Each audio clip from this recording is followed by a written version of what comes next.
Boa noite a todos, sejam muito bem-vindos. Meu nome é Márcio Rabelo, eu sou professor associado da Fundação Dom Cabral e hoje eu represento aqui também o Instituto SAB, um grande parceiro da FDC e que juntos são os responsáveis por viabilizar a primeira edição do BASE. Bom, para quem não sabe, o BASE é uma trilha de capacitação que tem como objetivo desenvolver, estruturar e reestruturar projetos sociais. Nessa primeira edição, contamos com a participação de 12 iniciativas da área da saúde. E durante o primeiro semestre, na verdade a gente começou em dezembro do ano passado, de 2020, estivemos lado a lado com esses agentes guerreiros que fazem a diferença e que tanto impactam socialmente suas respectivas comunidades.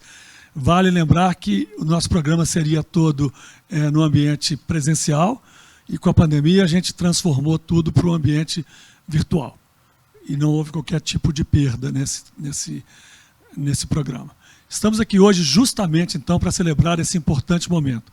Ontem a gente teve a formatura, né, com as 12 iniciativas e foi um momento muito especial. Bem, nós sabemos que a saúde é e sempre foi um grande desafio, não só aqui no Brasil, mas no mundo todo. E após essa pandemia, que já fez mais de 550 mil vítimas aqui no Brasil, será que as coisas tomarão outros caminhos? Teremos transformações sociais após essa pandemia? Quais serão os impactos? Provavelmente a conta será alta e a gente vai demorar muito para quitá-la.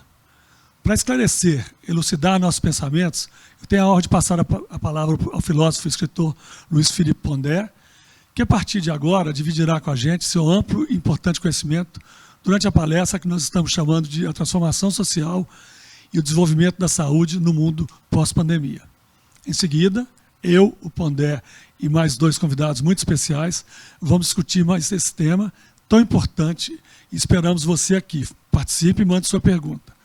É bom lembrar que todos aqui, incluindo toda a nossa equipe técnica e staff, fizemos o teste para a Covid e, óbvio, todos testamos negativo, garantindo assim a segurança de todos os envolvidos.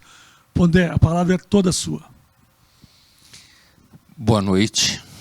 Eu queria agradecer o convite do Instituto SAB e da Fundação Cabral para estar aqui com vocês. É uma honra poder compartilhar um pouco essa reflexão. Então, como todo professor, né, estamos aqui entre professores, o que eu vou falar para vocês aqui é fruto de literatura especializada, não se trata daquilo que hoje é muito comum, que a gente circula por tudo quanto é lugar. Um dia você lê um artigo que fala uma coisa, no dia seguinte você lê um artigo que fala outra coisa. Você tem uma porcentagem assim, assado. Tem até gente por aí que acha que se você não comer carne, você não pega Covid. Tem gente por aí que acha que se você tomar muito sol, você não pega Covid. Que se você beber muito, você não pega Covid. Quer dizer, e entre essas pessoas, você pode ter, inclusive, gente que não acredita em vacina e médicos. Né? Gente com diploma, formado. Então, a gente tem que tomar muito cuidado. Uma das coisas que a gente percebeu é a primeira pandemia da história, que tem um nível midiático muito grande, colocou em teste uma questão social muito importante, que é o ruído da sociedade em que a gente vive, que faz com que, às vezes, fique claro que o excesso de informação pode fazer mais mal do que bem. Né?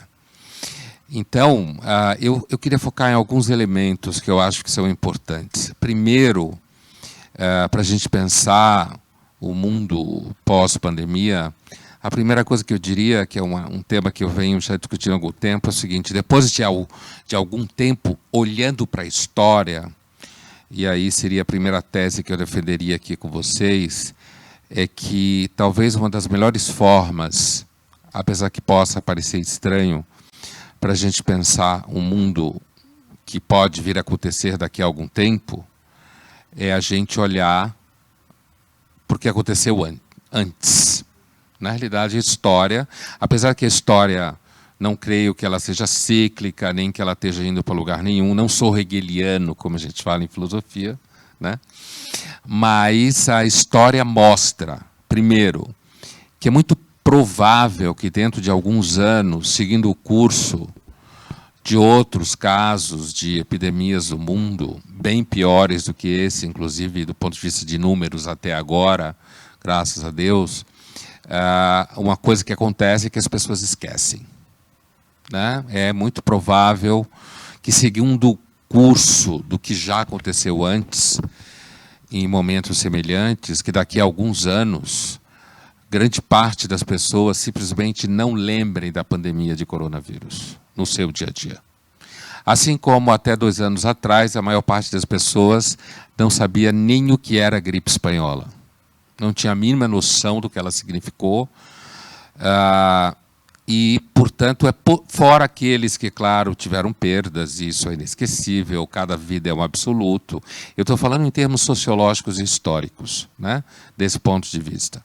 Então, é muito provável que, dentro de algum tempo, a memória social siga em frente e, nesse sentido, não se lembre com frequência, e o resultado dessa falta de memória, digamos assim, é que a gente observa, como disse recentemente o historiador Neil Ferguson, o livro dele vai sair em setembro aqui no Brasil, o livro dele sobre catástrofes, inclusive a pandemia.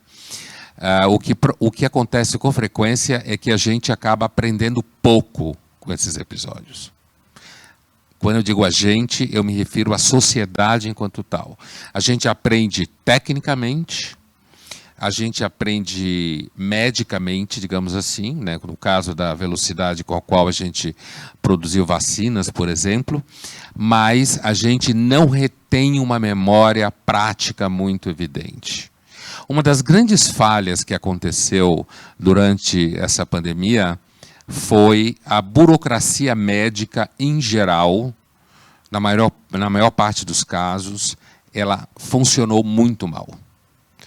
Dos estados, a burocracia médica associada à OMS, os resultados, as tentativas de comparação entre o que acontecia no Brasil e o que acontece na Nova Zelândia, quer dizer, na realidade a gente tem quase uma casuística que mostra que você tem países muito ricos que no começo foram muito mal, mas quanto mais desorganizado é o Estado e a burocracia do Estado, quanto mais pobre quanto mais corrupção tem, e a gente sabe que a área da saúde agora ficou na moda por conta da CPI, mas a área da saúde é uma das áreas onde tem maior nível de corrupção. Sempre foi assim no Estado, porque lida com um produto que é um produto nobre, que é a saúde, que é o risco de morte. São muitas vezes medicamentos caros, são equipamentos caros. Então a gente tem aí, primeiro, uma dificuldade da burocracia, é até interessante, porque em janeiro de 2020 estavam lá os países ricos reunidos em Davos, escutando uma menina de 16 anos, que é a Greta Thunberg, na época, e enquanto eles debatiam obcecadamente o tema do aquecimento, que é um tema sério, mas obcecadamente, a burocracia internacional ela tem por hábito, nos últimos tempos, a pegar certos temas e transformar eles em uma obsessão única.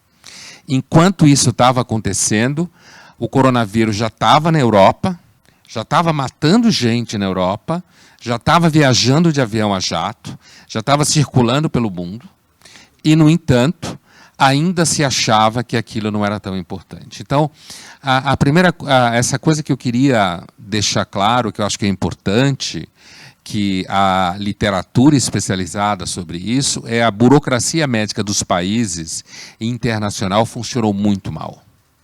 Ela respondeu muito mal, confusamente, inclusive porque, aí também é uma questão de 100 anos atrás, 102 anos atrás, mas mesmo se a gente pegar casos específicos de epidemias localizadas, como a epidemia de Hong Kong, ou a epidemia do período do festival hippie dos Estados Unidos, ou se a gente pegar no período do Eisenhower, que foram epidemias que aconteceram localizadas, né, depois da gripe espanhola, a gente tem recolhido, e de conhecimento dos profissionais de saúde e daqueles que regem a burocracia da saúde nos países, muito poucos elementos. Então, a verdade é que é uma das coisas que a pandemia de coronavírus mostrou, além desse problema operacional da burocracia dos estados e a burocracia internacional, é a pobreza de uma memória epidemiológica ativa, certo? A memória epidemiológica ativa, que tememos que essa perda de memória epidemiológica ativa se repita em relação à pandemia de coronavírus. Por quê? Porque, além do fato de que não é um território, digamos, eu estou me referindo à epidemiologia enquanto tal, não é um território de grande interesse do capital médico, de saúde, de pesquisa, certo? Então, isso acaba fazendo com que, durante períodos de normalidade, digamos assim, né, onde não há nenhuma crise epidemiológica muito grave, durante esses períodos, normalmente, o assunto não merece muita atenção, assim como a área da infectologia.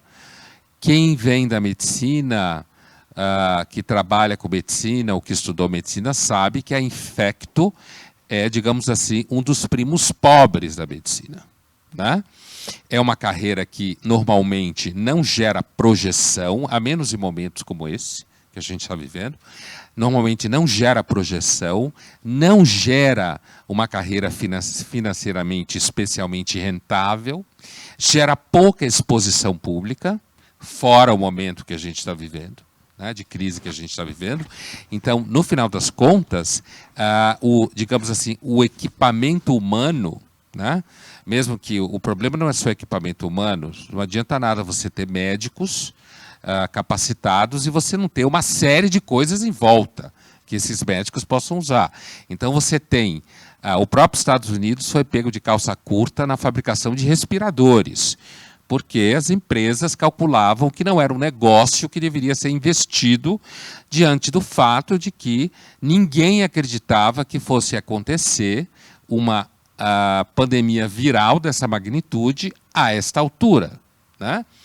A gente tem casos, inclusive, de gente que ficou muito famosa fazendo previsões sobre o futuro nos últimos anos, jurando de pé junto que nunca mais iria acontecer uma epidemia viral dessa magnitude, certo?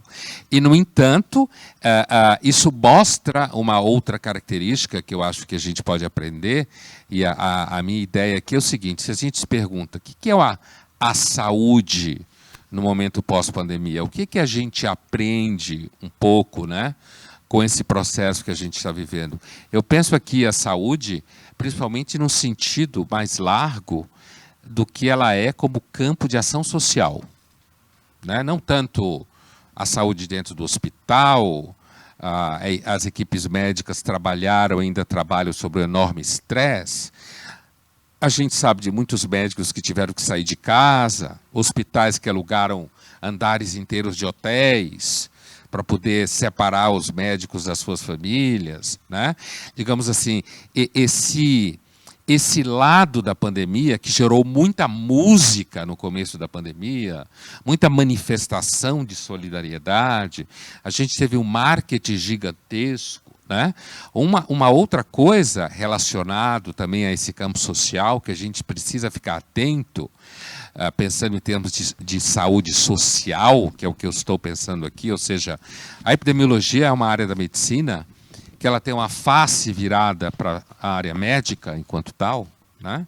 Ela tem um pé na matemática, só que ela tem uma face gigantesca virada para as ciências sociais. Então, o epidemiologista é o médico que, ao mesmo tempo que ele é médico, digamos assim, ou mesmo o médico sanitarista, ao mesmo tempo que ele é médico, que ele trata de saúde pública, ele tem que ter uma formação sociológica forte. Então, quando a gente estava na discussão aqui no Brasil, lockdown, não lockdown, inclusive eu tenho uma suspeita que a palavra lockdown, por ser inglesa, ela tem um efeito maior, tem uma certa fetichização da expressão, né? Se você fala que você está fazendo confinamento social ou quarentena, não tem o mesmo impacto de lockdown. Porque lockdown é uma palavra em inglês, né? E que, na verdade, significa confinamento mesmo. Né? Mas ficou parecendo que, se não fosse lockdown, não fosse todo fechado, e aí aparecem muitas dificuldades sociológicas, quer dizer, você não consegue fazer um lockdown, confinamento, da magnitude que foi feito em Wellington ou em Reykjavik, numa cidade como São Paulo. Por quê? Porque uma pandemia ou uma epidemia, sendo ela uma entidade médica, é claro, mas também sociológica, ela segue as linhas e os contornos da sociedade na qual ela está instalada. Então você não consegue fechar uma cidade do tamanho de São Paulo inteira. Você pode fechar até Araraquara durante um tempo, mas não São Paulo. E isso não significa que não seja terrível. Assim, não há como separar uma coisa da outra. Então, nesse terreno, né, com o olhar sociológico ao qual eu me refiro aqui, sobre esse assunto da saúde, né, a gente sabe que saúde é um conceito cada vez mais integrado, né, você tem vários elementos, inclusive no mundo corporativo, né, as empresas tiveram absoluta consciência do peso do valor da vida humana. Absoluta consciência. Para além do marketing, elas tiveram uma consciência muito clara, porque as pessoas podiam, ainda podem, mas espero que cada vez menos, morrer em larga escala dentro da empresa. Né? Então, a pandemia de coronavírus nos lembrou que, apesar da gente viver no século XXI, nós somos uma espécie pré-histórica. A gente morre de seres invisíveis. Uma pandemia dessa magnitude, ela impacta diretamente o contrato social. Ela está diretamente vinculada ao contrato social e, portanto, uma das coisas que a gente observa olhando para a história, e a gente tem que ficar atento quando a gente pensa, então, o que é o mundo pós-pandemia? Eu falei no começo, eu acho que o mundo pós-pandemia, ele será, em alguma medida, bastante parecido com o mundo como era, certo? E, inclusive, provavelmente pelo fato de que ele deverá começar a acontecer sem que a gente perceba que ele está acontecendo. Aliás, ele já está acontecendo. O trânsito de São Paulo já está voltando a ser igual, os serviços, se você tirar naqueles lugares onde se faz teste, principalmente quem trabalha com audiovisual na frente de câmera, porque tem uma difusão pública muito grande, uma atração muito grande nas redes sociais, né? Se você coloca pessoas em risco na frente das câmeras, parecendo que está colocando pessoas em risco. Então, tudo isso tem muita atração nas redes sociais, mas uma das coisas que a gente observa na história das pandemias é que o aprendizado moral, que era aquele que no começo se falava muito, ele não existe nas pandemias. Não acontece. A humanidade, ela não muda. Ela não muda. A gente continua com os nossos defeitos e as nossas qualidades.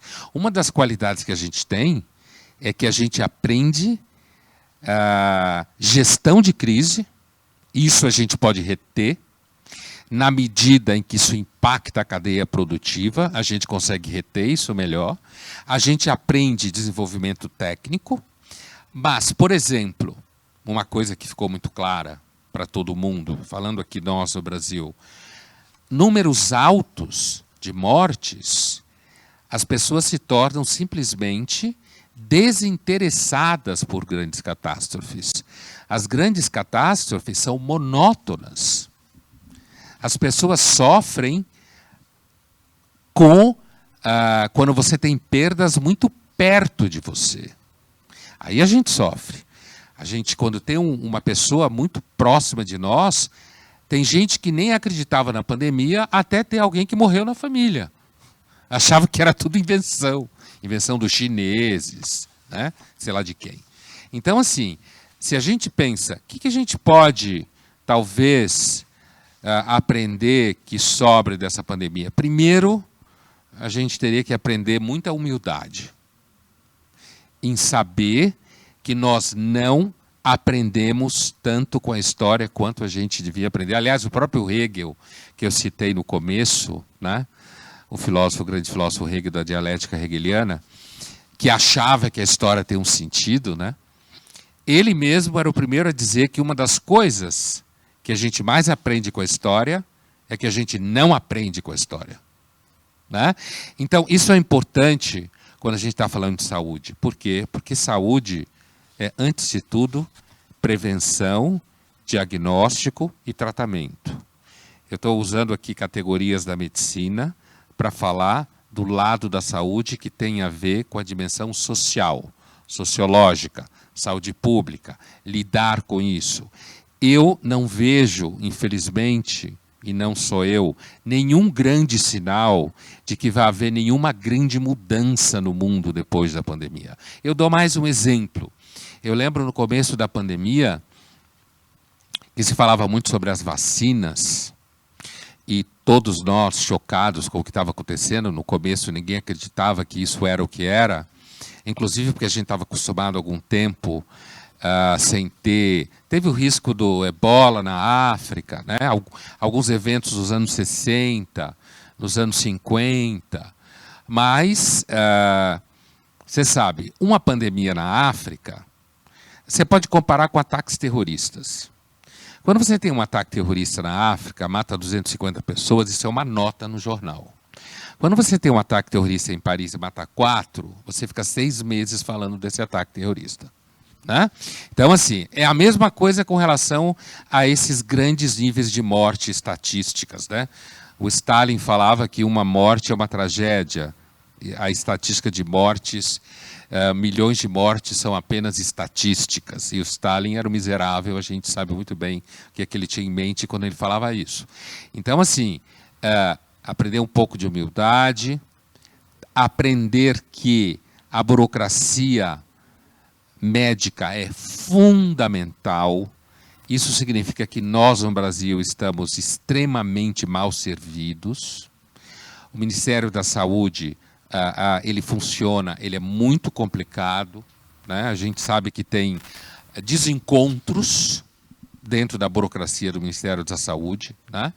E, nesse sentido, a gente acaba tendo vacinas paradas num lugar e não são distribuídas. E aí, quando... Imagina, uma pessoa pega 2 horas e meia de fila para se vacinar e ela chega e ela está lá para tomar a segunda dose, então ela só pode tomar aquela vacina, e na hora que chega na vez dela, ela ouve a enfermeira, que não tem culpa nenhuma do que está acontecendo, que não tem mais aquela vacina, né? Depois que ela passou 2 horas e meia, chegou 5h30 no posto de saúde, certo?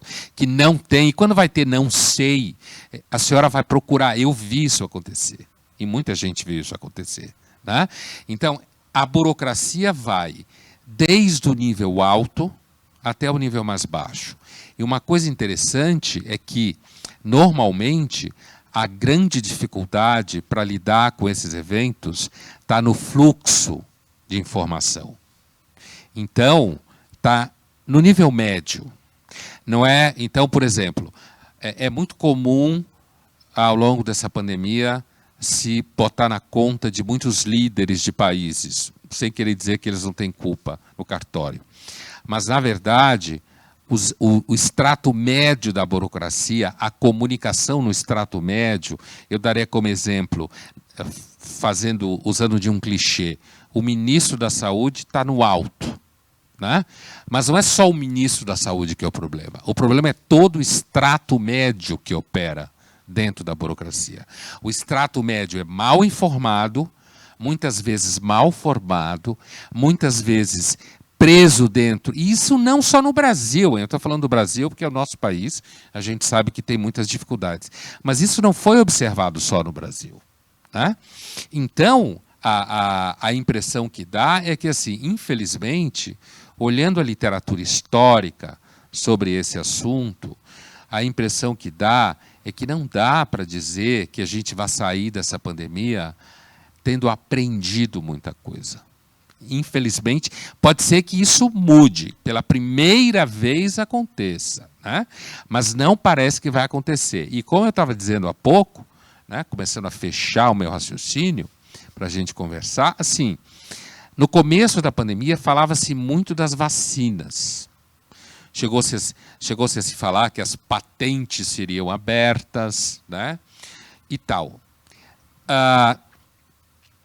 A revista Economist, que faz aqueles números em dezembro, há muito tempo, sobre previsão para o que vai acontecer no próximo ano, inclusive no número para 21, eles fizeram até um meia-culpa muito interessante, que foi depois do que aconteceu em dezembro de 19, talvez eles devessem desistir de fazer grandes previsões para o ano seguinte, porque todo mundo deu com os burros na água, né?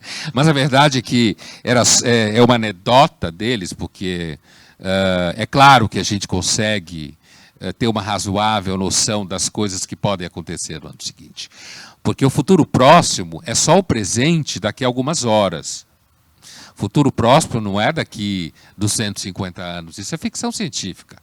Futuro próximo é daqui 2 horas, 3 horas, 2 semanas, mais ou menos o que está acontecendo. Por isso que a impressão que dá é, por exemplo, como será a pós-pandemia no Brasil já está começando a acontecer, né? Mas aconteceu toda essa discussão sobre as vacinas e tal. O número de dezembro de 2020 sobre esse ano da Economist, que havia lá 10 tópicos, como sempre, sobre o que deve acontecer no próximo ano. O tópico número 1 era guerra das vacinas. Era o tópico número 1, que é o que a gente já sabe que está acontecendo. Você tem desde guerra das vacinas, que é aquilo que está relacionado a, digamos assim, a politização de média escala nos países. Então, o prefeito que briga com o governador que briga com o presidente, certo? Então, a guerra da vacina nesse nível, essa vacina é minha, essa vacina é sua, eu prefiro que essa ganhe porque essa me dá voto, eu quero que essa não ganhe porque essa não me dá voto, esse nível de guerra das vacinas. Existe uma guerra das vacinas que está diretamente vinculado a um dos terrenos mais importantes do capital no futuro próximo, que é a área da saúde. E você tem um player novo que é a China, que aliás é por isso que muita gente acha que o vírus foi de propósito, né? Um player novo que é a China, né? Isso significa que, inclusive é uma das preocupações, o governo Biden, entre tantas preocupações que eles têm 2 preocupações muito grandes. Uma é como enfrentar a China do ponto de vista da indústria da informação e da inteligência artificial e da cibernética, porque os Estados Unidos está a ponto de levar um pontapé na bunda da China nessa área, certo? O Biden não vai mudar a política do Trump. Se pensou que o Biden, como todo candidato do Partido Democrata, iria para a China agora com flores na mão. Ele vai mudar a estratégia, mas ele não vai mudar, porque os Estados Unidos não pode se dar o luxo de não perceber que a China está colado no vácuo dos Estados Unidos, na área que tem a ver com todo esse campo das big techs, digamos assim. E uma outra área é o mercado de saúde, que os chineses chamam hoje de nova rota da seda, que é a China disputando pesado saúde.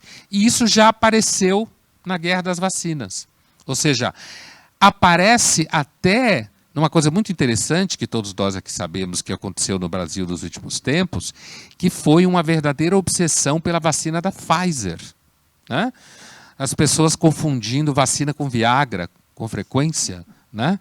E só querendo tomar a vacina da Pfizer, né? Como se nenhuma outra prestasse para coisa nenhuma, e uma guerra completa e um preconceito gigantesco contra os produtos de imunologia artificial produzidos na China. Muito claro. Em qualquer jantar inteligente você via um sommelier de vacina falando que você só pode tomar a vacina da Pfizer, certo? Então, assim, isso que a Economist chamou de guerra das vacinas significa o quê? Significa que, inclusive no terreno das vacinas, que nessa hora, contrariamente àqueles que são contra as vacinas, né, que isso foi fundamental. Nessa hora, inclusive, o volume de capital que as farmacêuticas ganharam, e não tenho nada contra farmacêuticas, se não fosse elas a gente não estava existindo até hoje, né, com longevidade, qualidade de vida, nada contra, mas só descrevendo o sintoma não, o fenômeno, melhor dizendo, o dinheiro que circulou e está circulando em relação às vacinas, por isso tem tanta corrupção associada às vacinas, e não só no Brasil, certo? É porque a saúde é um grande terreno. Um outro grande terreno da saúde em que gera muito capital é a psiquiatria. Né? No século XXI vai ser da mentira e da psiquiatria, com certeza. Né? Então, assim, por conta dessa demanda de propaganda generalizada. Então, fechando a conversa para a gente ir para nosso bate-papo, né? A minha fala. Então, o que eu queria dizer é isso, olha, humildade e não se deixar levar um pouco pelo marketing, de achar que nós somos uma humanidade distinta daquela que viveu a gripe espanhola. Eles discutiram máscara, eles discutiram lockdown, eles politizaram a gripe espanhola, que, aliás, o nome espanhola é muito interessante, porque chamaram espanhola nem é culpa... Não começou na Espanha, né? Mas assim, é que a mídia espanhola era a única na Europa que podia botar a boca no trombone, porque as outras estavam na guerra, morrendo soldado, e nenhum deles queria falar. A Espanha estava fora da guerra, teve um surto em São Sebastião gigantesco, e a coitada da Espanha acabou pagando a conta com o nome de gripe espanhola. Mas se discutia fecha escola, não fecha escola, fecha loja, não fecha loja, usa máscara, não usa máscara, faz lockdown, não faz lockdown. Ninguém, inclusive era muito mais difícil acumular dados, mas a gente lembre que a gripe espanhola matou provavelmente mais gente do que a Primeira Guerra Mundial. Certo? Ela começou, provavelmente, em junho de 1918. Ninguém sabe com certeza, não sabe hoje exatamente, quanto mais na época. Ela matou mais do que a Primeira Guerra Mundial. 20 anos depois da gripe espanhola, nós fizemos a Segunda Guerra Mundial. Certo? Isso é prova cabal de que a gente deve ser humilde com relação à ideia de que a humanidade evolui, se transforma, tem controle dos processos históricos e sabe muito bem o que fazer. O mundo mais intercomunicado como ele é, com mais velocidade, ele se torna cada vez mais vulnerável a processos como esse. O que a gente tem que se perguntar, que é incrível, é como uma pandemia como essa não aconteceu antes. E só aconteceu 102 anos depois da espanhola. Isso a gente deve ficar atento. Obrigado.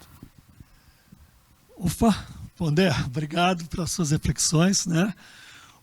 Compartilhar todo esse conhecimento e seus pontos de vista, né? E a gente vai caminhar para frente agora. Para mim fica a importância da gente aprender alguma coisa com esse momento que a gente está vivendo, né? Bem, eu hoje realmente estou aqui muito bem acompanhado, né? Eu tenho o Pondé, mas tenho também a professora Nádia Ramp, diretora estatutária da Fundação Dom Cabral e líder do Centro Social Cardeal Dom Serafim, e o médico especialista em UTI, administração hospitalar e diretor do Instituto SAB, doutor João Aidar Coelho. Vou começar por você, doutor Aidar, meu querido amigo e companheiro. Como médico, como é que você analisa esse cenário pós-pandemia? E eu queria aproveitar para te pedir também, antes de responder essa pergunta, ou de compartilhar conosco a sua opinião, fale um pouquinho também sobre o Instituto SAB. O que é o Instituto SAB, para que todo mundo possa conhecer um pouco mais. Obrigado, Márcio. Boa noite a todos. O Instituto SAB foi criado com uma associação filantrópica sem fins lucrativos em 1975. E durante 40 anos ele fez assistência médica hospitalar para pacientes, especialmente do SUS, onde foram atendidos milhares de centenas de pacientes. Em 2015, o Instituto SAB passou a atender, fez-se um fundo patrimonial e, com esse fundo patrimonial, resolvemos fazer o atendimento em promoção de saúde com impacto social. É essa a nossa missão. Nós atendemos pacientes em vulnerabilidade social e essa promoção de saúde tem que ter impacto social. Com isso, tivemos algumas parcerias com o governo do Estado de São Paulo, com organizações não governamentais e, felizmente, agora em 2019, fizemos com a Fundação Dom Cabral, que muito nos honra e nos orgulha isso. Estamos aí numa parceria muito boa, que, com certeza, vai ter muita duração, porque já estamos com planos aí para 2022. Em relação à medicina, eu acho que essa pandemia trouxe, sem dúvida, com 550 mil mortes, uma coisa horrível, ela trouxe o desenvolvimento da telemedicina, que estava muito ruim, o atendimento era só presencial. Então, a telemedicina realmente se tornou uma realidade, era uma briga intensa de sociedades médicas, de conselhos regionais e federais de medicina. Então, o que eu vejo é que a telemedicina veio para ficar. Em relação ao Pondé, eu gostaria de fazer uma pergunta a ele. A sua explanação foi brilhante, foi elucidativa, foi esclarecedora. Mas eu gostaria de perguntar se algo sobre a eutanásia social, que nunca é falado aqui no Brasil. Nenhuma mídia fala sobre eutanásia social, que na verdade é a mistanásia. Então a mistanásia, na verdade, é uma morte infeliz, ela é uma morte precoce, ela é uma morte dolorosa e o pior, ela é uma morte evitável. Então, como é que você vê, Pondé, a mistanásia hoje no Brasil, tendo em vista toda essa pandemia que dificultou o acesso de pessoas, principalmente pessoas em vulnerabilidade social, a ir para hospitais e até para postos de saúde? Olha, a minha impressão é que ela só reforça o que eu estava dizendo antes, né? Porque se você já tem uma sociedade que segue certas linhas e que você tem uma medicina privada muito cara, né? A gente sabe que a medicina privada no Brasil ela é bastante cara. A gente sabe que existem hospitais muito bons no Brasil, mas que são simplesmente, na maior parte da sua operação, completamente inacessível para a maior parte da população, né? A gente sabe, inclusive, que a pressão sobre os hospitais privados durante a pandemia foi muito alta, porque se eles assimilassem mais pacientes do que eles podiam, pacientes vulneráveis, eles ficavam economicamente insustentáveis, porque não estava tendo nenhuma atividade, digamos assim, cirurgias eletivas, ou nada disso, ou seletivas, nada disso. Então, você acabava não tendo income, certo? Acabava não tendo renda, né? E colocava o hospital em risco.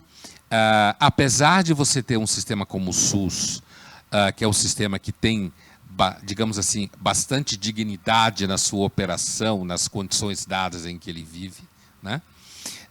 A impressão que eu tenho, doutor, é que sem uma parceria em que você tenha setores produtivos não governamentais junto à saúde, fica muito difícil dar conta disso. Porque a medicina é muito cara, né? Mesmo o cuidado primário não é de graça. E a burocracia, eu falava da burocracia porque isso foi identificado em relação à pandemia enquanto tal, mas a burocracia médica no Brasil, do Estado, funciona muito mal.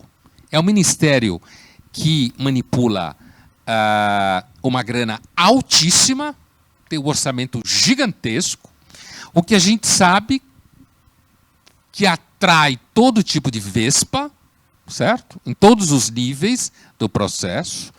Então, eu entendo que tem esse lado operacional, que a pandemia só deixou mais clara, mas eu temo, né, que essa pandemia tem uma coisa interessante, que assim, existem 4 tipos de processos históricos que normalmente causam grandes transformações em desigualdade social, que tem a ver com o que você falou, né?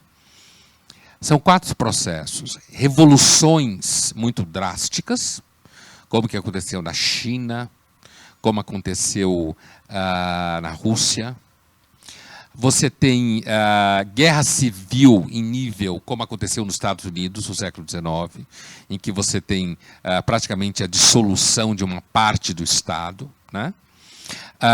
Você tem grandes guerras mundiais que envolvem muitos países e destrói a cadeia produtiva e econômica.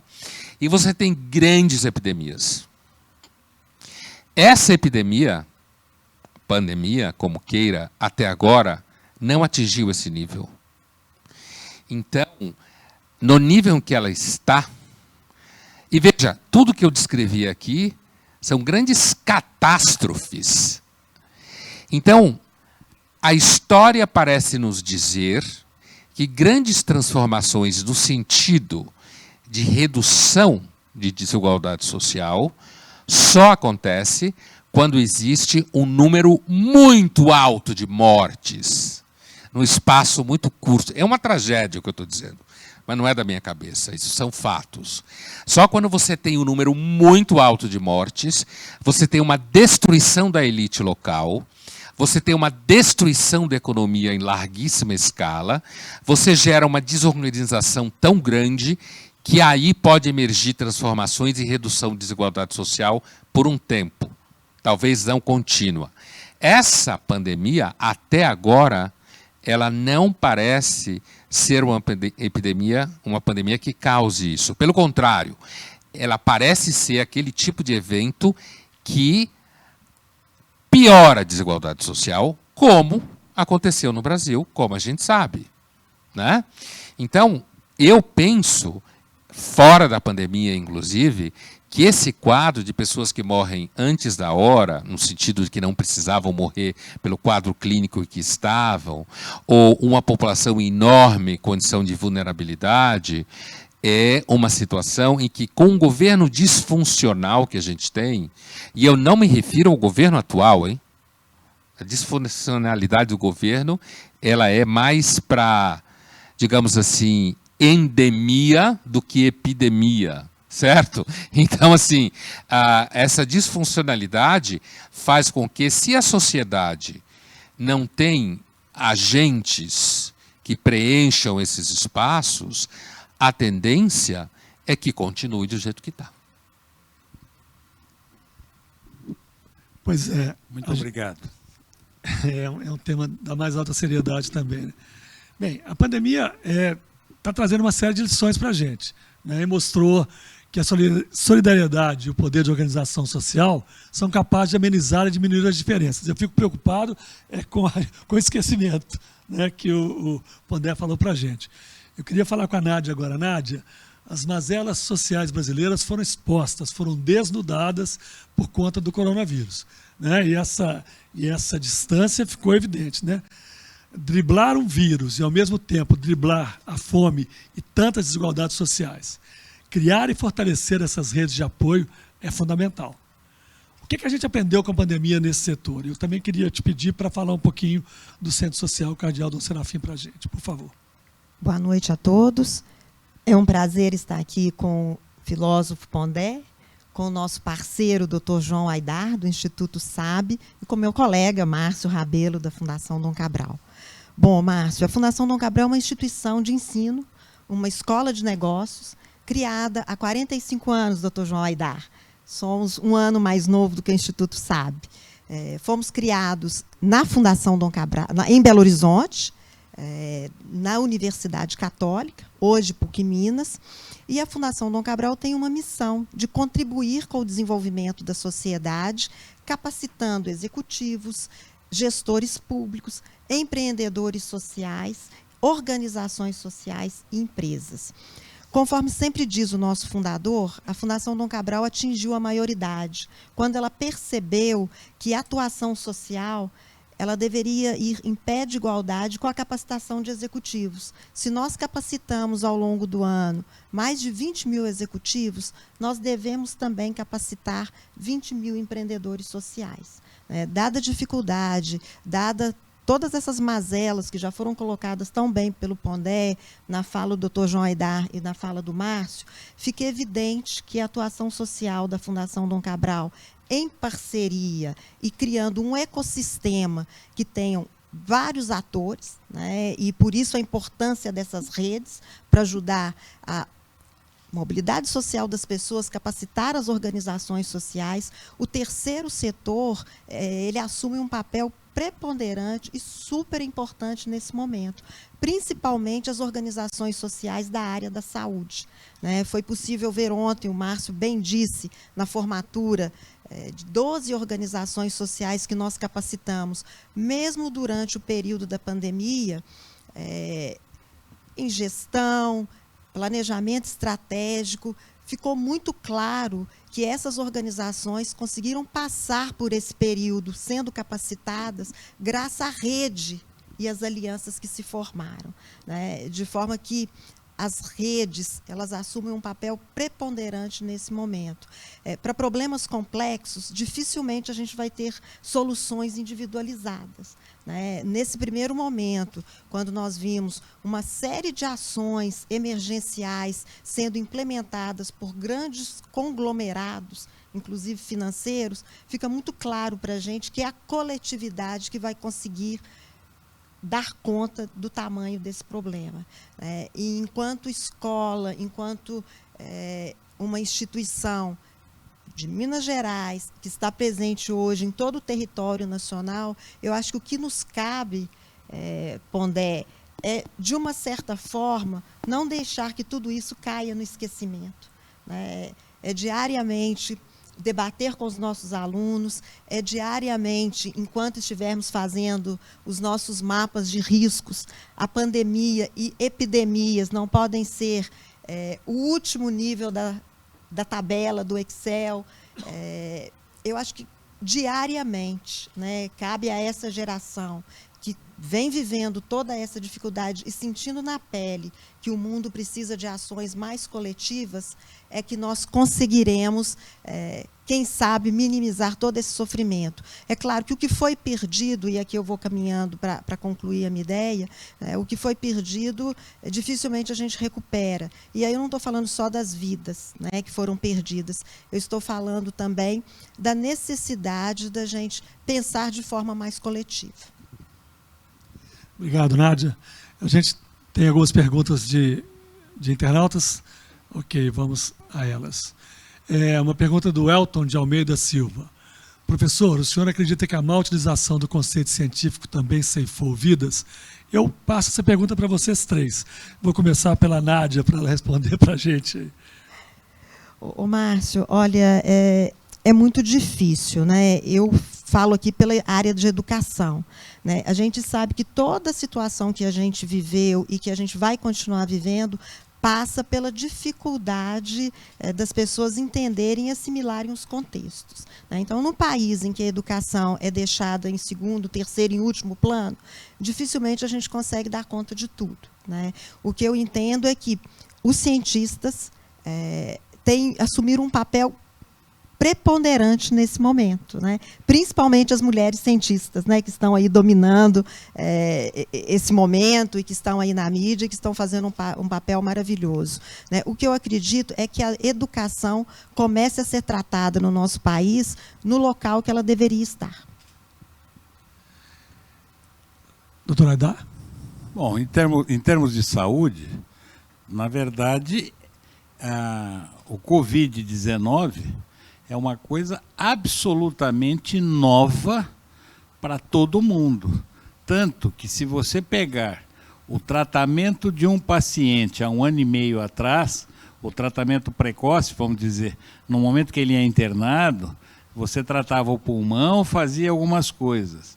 Hoje você tem fenômeno tromboembólico, que você faz prevenção, você dá muito mais, vamos dizer, condição desse paciente sair, porque, de repente, doentes morriam por algumas complicações que não eram pulmonares, eram outros tipos de complicação. Então, o aparato científico, sem dúvida, ele é evolutivo, ele não é estático e ele está melhorando muito. Em relação a fazer tratamento precoce, em relação a fazer tratamento precoce de A, B ou C, que não tem comprovação científica, isso realmente não deve ser feito. Então, nós estamos falando de teses científicas, do que existe hoje, que está aprovado através das associações médicas brasileiras, americanas e europeias. Era isso. Eu vou seguir aqui, porque a gente tem algumas perguntas. Como você já falou desse tema, eu queria seguir para... a gente tem uma outra reflexão de uma participante. A preocupação com o coletivo que parte da sociedade tem mostrado, ao menos em discursos de redes sociais, é de fato uma mudança que será mantida? Quer dizer, você já falou sobre isso, mas fica essa dúvida: ou após a pandemia tudo isso não terá passado de uma mera moda? Olha,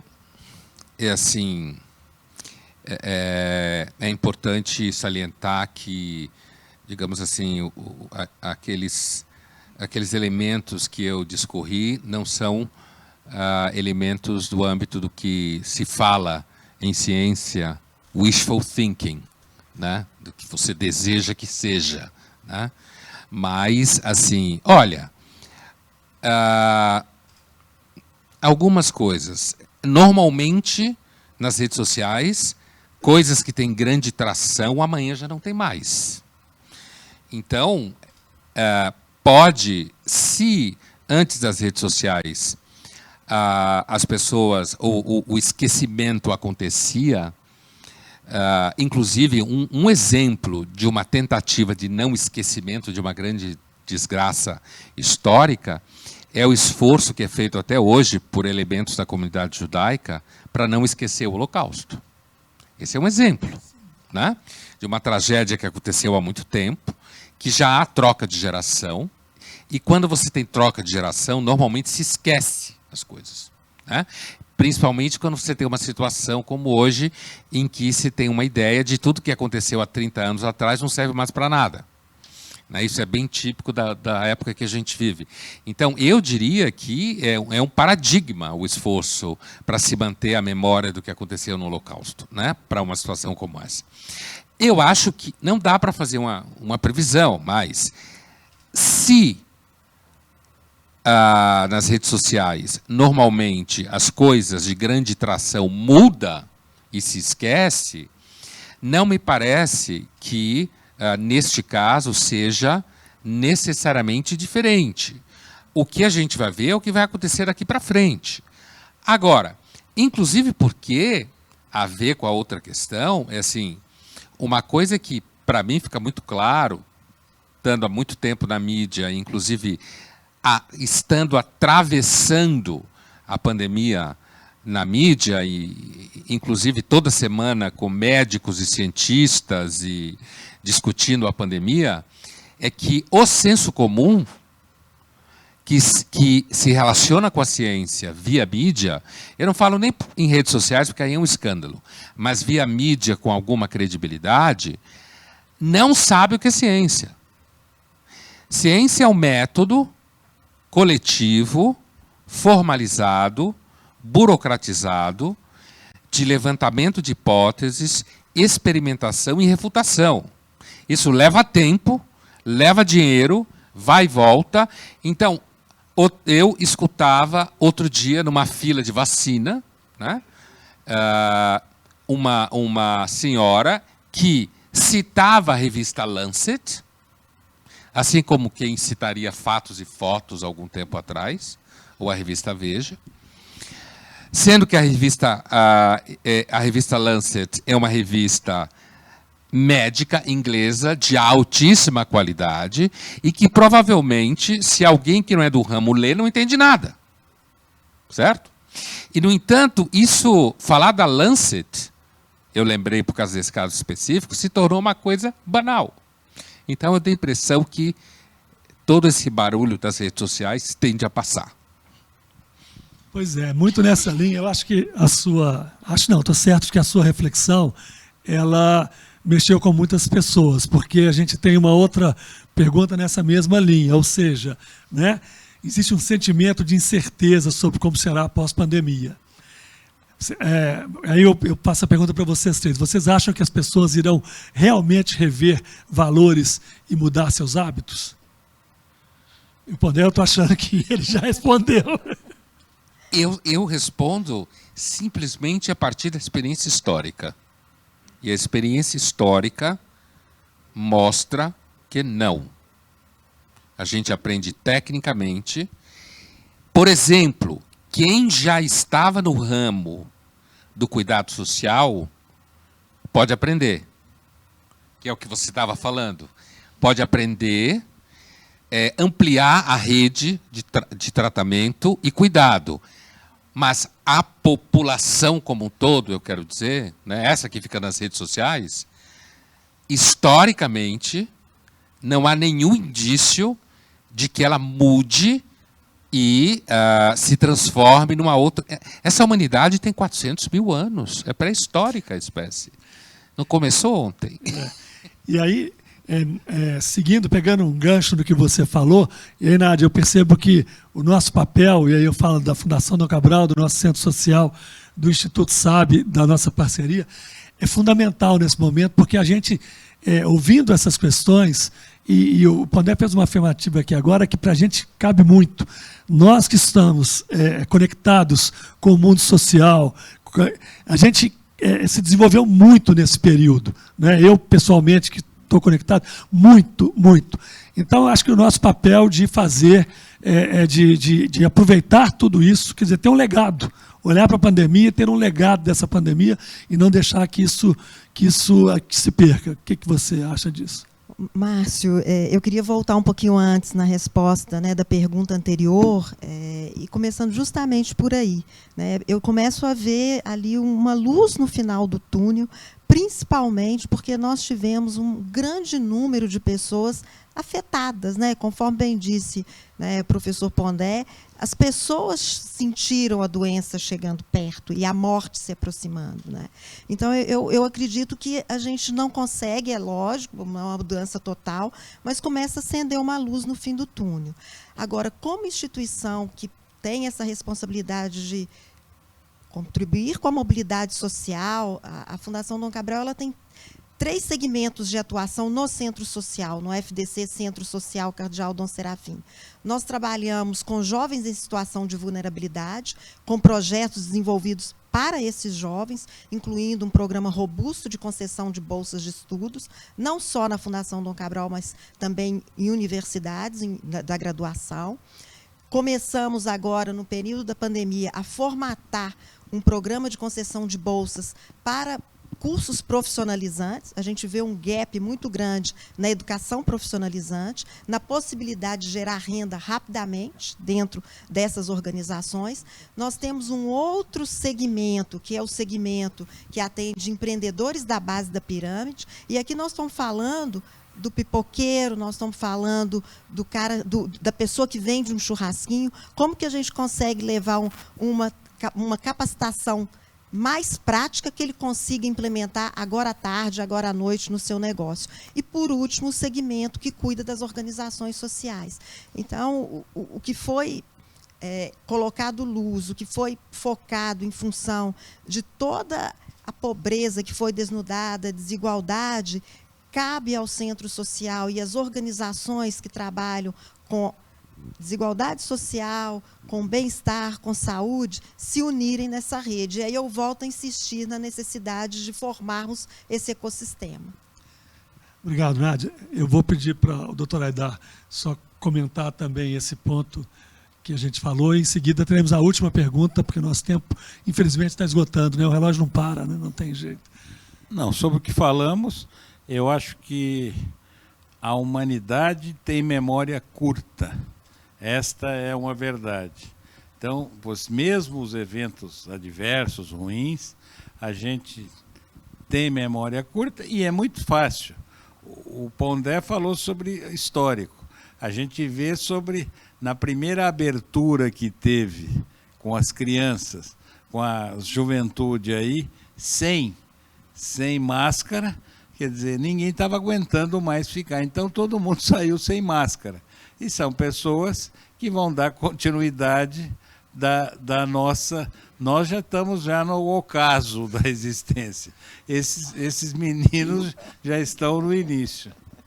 Obrigado, doutor Aidar. Eu não estou nesse ocaso, não, estou longe dele. Gente... Você é mais novo que eu. Eu sou adolescente de 64. Adolescente. Tem uma última pergunta que fala do novo normal, né?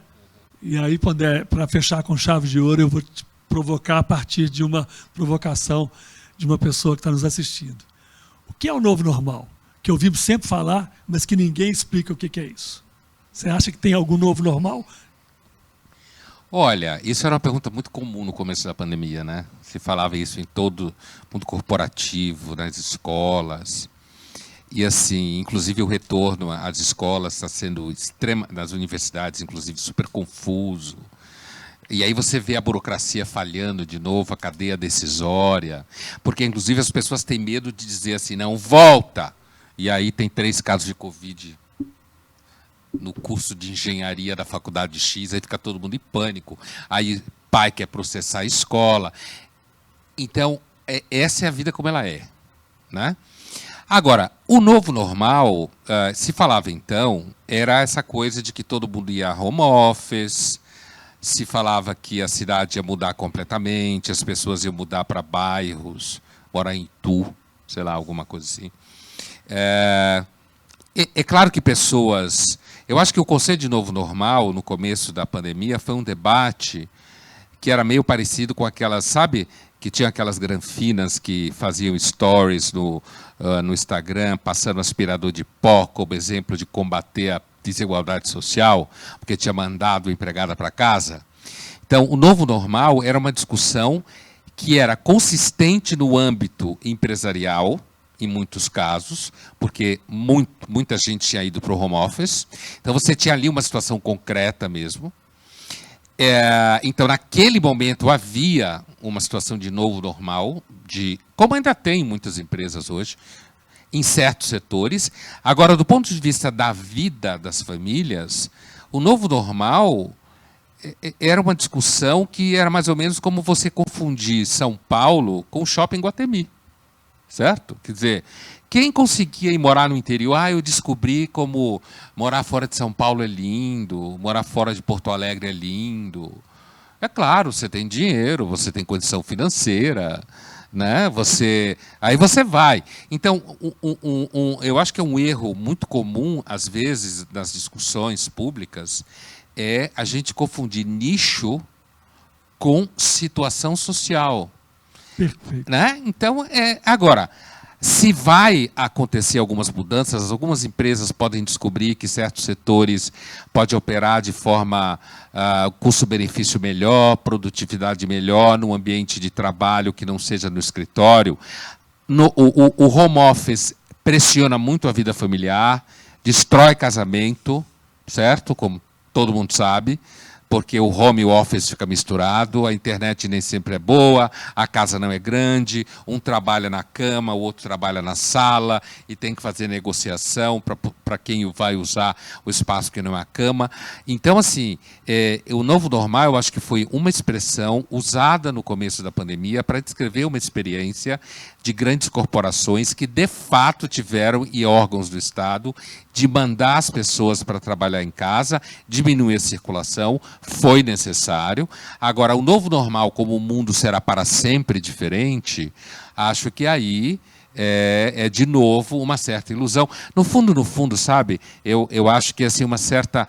A nossa época sempre tem a impressão que o mundo nunca viveu antes, que as pessoas nunca passaram por dificuldades e que nós somos a cereja do bolo.